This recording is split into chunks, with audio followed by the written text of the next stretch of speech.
All right, hello and welcome everyone. So today we are going to be talking about farming intrinsics, the fastest way to do it. And fair warning, before we go through this video, it's not fun to do this. It is still going to take a long time. This is not like a catch-all to max out your intrinsics really fast. It's just the fastest way that is technically available right now. So now that you've been warned ahead of time, let's talk about what the build is for this. So for this build, we are using Ivara. Doesn't have to be Prime, but mine is. With this build, this is very simply a sleep build where you have a good amount of range, a good amount of efficiency, and a little bit of duration, which you could go less duration on this, but I decided to switch it up to this build. And also you have a lot of enemy radar to know where your enemies are. That's important. Knowing where your enemies are is vital to this farm, so you're going to need that stuff. In addition to that, there is a special Fregor Prime build that is going to be used for stealth killing the enemies in Railjack. And the reason we need a kind of specialized build for it is because these enemies are severely overtuned and you need to kill them in one stealth attack. So that's what we're using this for. Moving on, we are going to generally, we're going to need to have some squad energy restores, large. You're usually going to use 3 per run. You could use more, and you could technically only use 2. But you're going to need some of these built up if you really want to do it at speed without just like sitting there waiting for Zeneric. And also, instead of Zeneric, if you're using those energy pads, we can switch to Naramon to get the bonus affinity from using melee to kill enemies that we get out of Naramon. So that's also a bonus that you can accrue here. In addition to all of that, you're also going to want to bring a Smedikabat because it has Charm, which can double the amount of affinity that you are getting. And on top of that, you can get a booster, an affinity booster, which will double all your affinity. That stacks with the boost you can get from the Smeda and all that business. That is all to make it faster to farm this Railjack mission we're about to do, which is in the last area.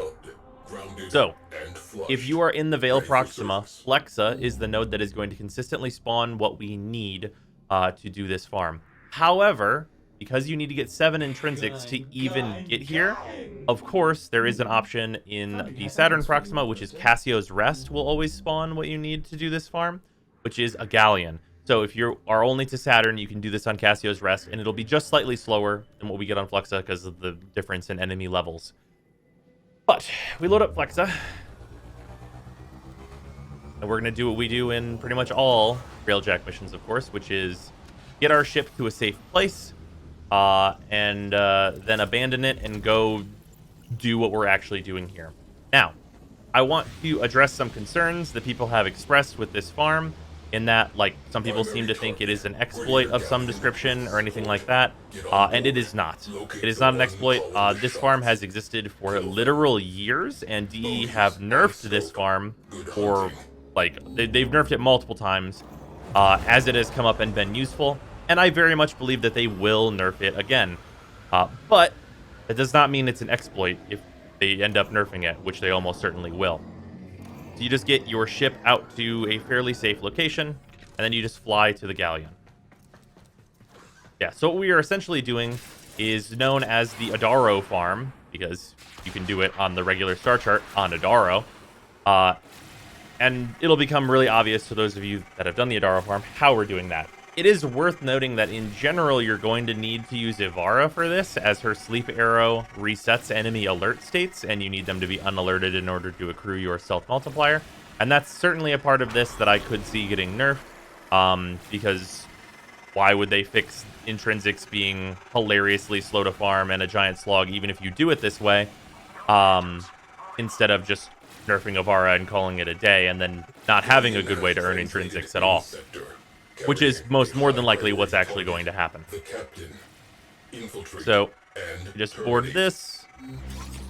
And also, the unique bit about this is, of course, that this is a failure farm. And what I mean by that is, one way or another, you're going to fail this mission. The reason that's fine, though, is because whenever you're killing enemies, you're getting that affinity, and that affinity is being converted into intrinsics. And you keep all of your intrinsics and affinity, even if you fail a mission. Because of that, you can abort the mission after doing this part of the farm, so you're not going to be forced to go out and kill 90 fucking fighters or anything stupid like that. You can just quit and then redo this part. So, this is the thing a lot of people don't know about Avara. If you take her 4 out, and then you middle mouse click or whatever your alt fire is bound to, it fires your currently selected 1 arrow. And that's what I'm going to be doing to fire my 1 so fast in this mission. So basically, open your big map, and you can see all the enemies because you've built 4 enemy radar. And you're just going to be sleeping everyone, and always, by the way, you have to do a back finisher on every enemy. Front finishers will sometimes bug out and break your stealth combo for some reason. So make sure you're always doing back assassinations on these enemies. And basically what we're doing here is we're just building up that multiplier in the top, which goes up to a cap of 500% to get 5x affinity from each of these enemies. And luckily, my cat has given me the affinity boost, so that I can get even more affinity. It's worth noting that I do have like 538 intrinsics right now. I think I actually gained a couple intrinsics just from the beginning of the mission there. But I have a bunch of intrinsics stored up because I am 10ing all of my intrinsics at some point or another. But yeah, I have a bunch of intrinsics already built up, but you can see that I'm gaining them at quite a pace. We've already gained 2 more since I showed that, and we have not killed very many enemies. And that's because, like, every 2 enemies or so, or sometimes 1 if it's one of the good enemies, like these ones that have, like, 20k affinity in them with all these boosters, we're going to get an intrinsic for pretty much each of them. And the usual intrinsic gain that you're going to get per missions is going to, like, max out at, like, 5. In general, this gives 15 plus.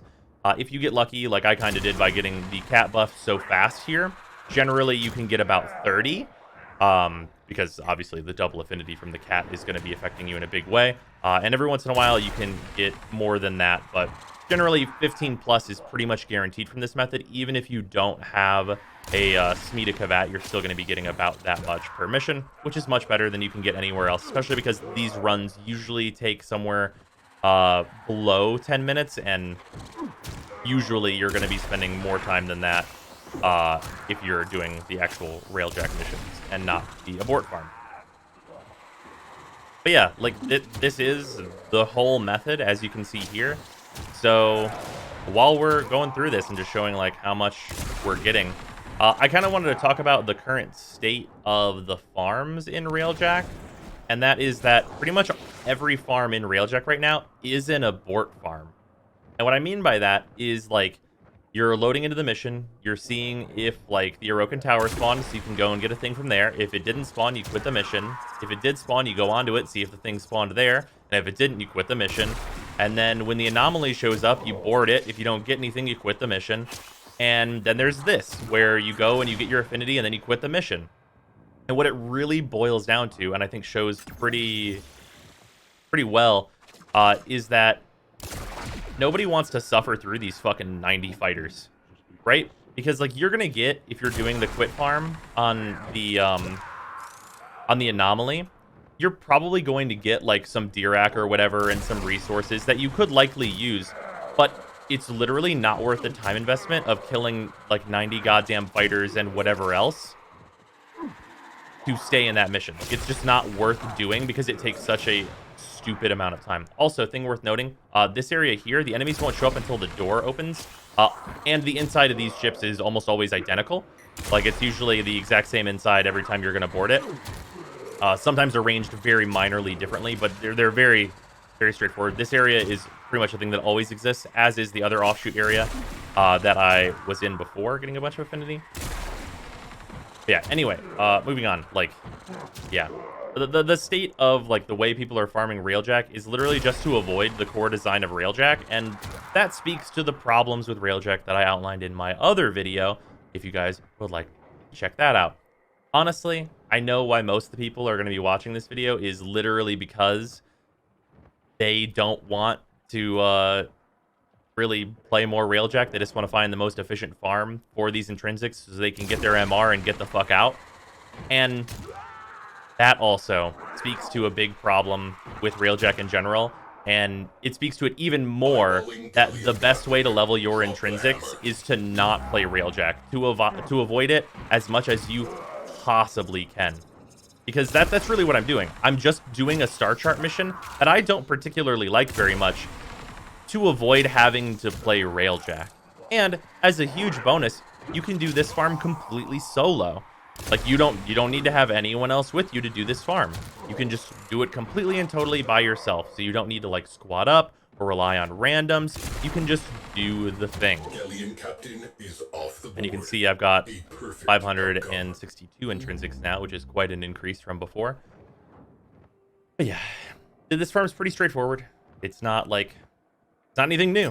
It's not like a new crazy thing. It's a thing we've been able to do for a long time. Avara's been able to do this farm for a long time. And it's pretty normal at this point. But yeah, at this point, we're up to 563 intrinsics. And then you just abort the mission, which will take you back to your orbiter. And then you can restart from there. So yeah, that's pretty much the thing. You can see it goes up to 563. And on here, I can show that I do in fact gain these intrinsics, and that's the fastest way to farm your intrinsics. Just not by playing Railjack at all, just by going in and finding a way to do the Adaro farm that has given us affinity in the past and continues to today.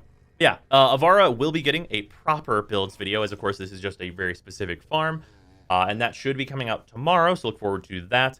And I will see you all then. Hopefully this has been helpful for those of you that are looking to get your intrinsics leveled and then stop playing Railjack. Later, everyone.